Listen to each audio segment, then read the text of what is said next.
आ रहे हैं। हम अब आपको लिए चलते हैं सीधे देहरादून, जहां राष्ट्रपति द्रौपदी मुर्मू इस वक्त एक विशेष योगाभ्यास कार्यक्रम में शामिल हो रही हैं और योग का संबोधित कर रही अभ्यास हैं। व्यक्ति के शरीर, मन और आत्मा को जोड़ना है और स्वस्थ बनाता है।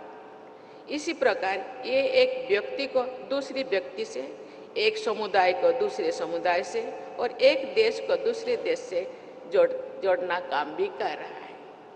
इसी उद्देश्य का ध्यान में रखते हुए 11वीं अंतर्राष्ट्रीय योग दिवस का थीम एक पृथ्वी एक स्वास्थ्य रखा गया है। भारत की पहल पर योग के प्रति विश्व समुदाय का सम्मान बढ़ा है और दुनिया भर के लोग इससे लाभान्वित हो रही है। योग पद्धति को सही और सरल तरीके से जन समूहों और जन सुलभ बनाना योग से जुड़े संस्थानों का दायित्व है। योग की शिक्षा किसी संप्रदाय या पंथ से जुड़े नहीं है।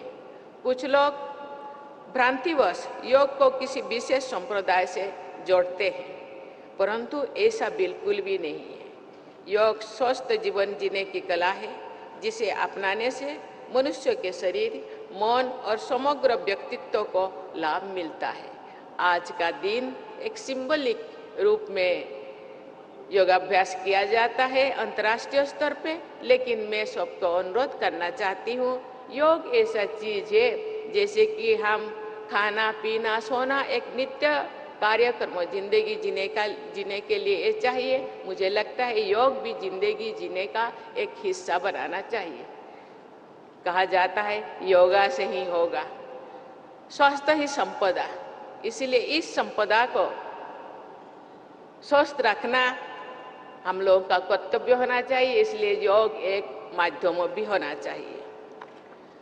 जो व्यक्ति स्वस्थ रहता है तो परिवार स्वस्थ रहता है।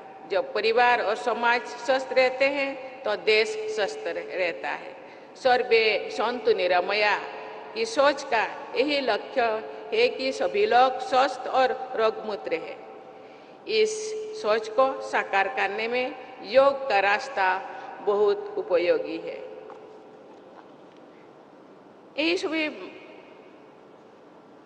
मानते हैं कि prevention is better than cure की नीति अधिक प्रभावी है। प्रिवेंशन के लिए योग बहुत उपयोगी माना जाता है। योगाभ्यास करने से व्यक्ति की इम्यूनिटी बढ़ती है। योग के अनेक प्रशिक्षण, प्राणायाम एवं योगासन की उपयोगिता बताते हुए ये स्पष्ट करते हैं कि किस प्रक्रिया को करने से किन किन रोगों का प्रतिरोध हो सकता है।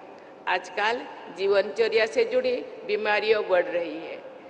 ऐसी बीमारियों की रोकथाम में भी योग चिकित्सा को उपयोगी माना जाता है।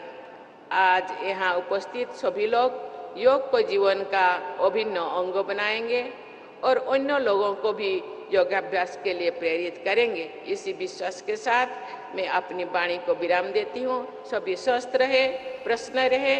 मेरी शुभकामनाएं आपके साथ हैं। धन्यवाद। जय हिंद, जय भारत।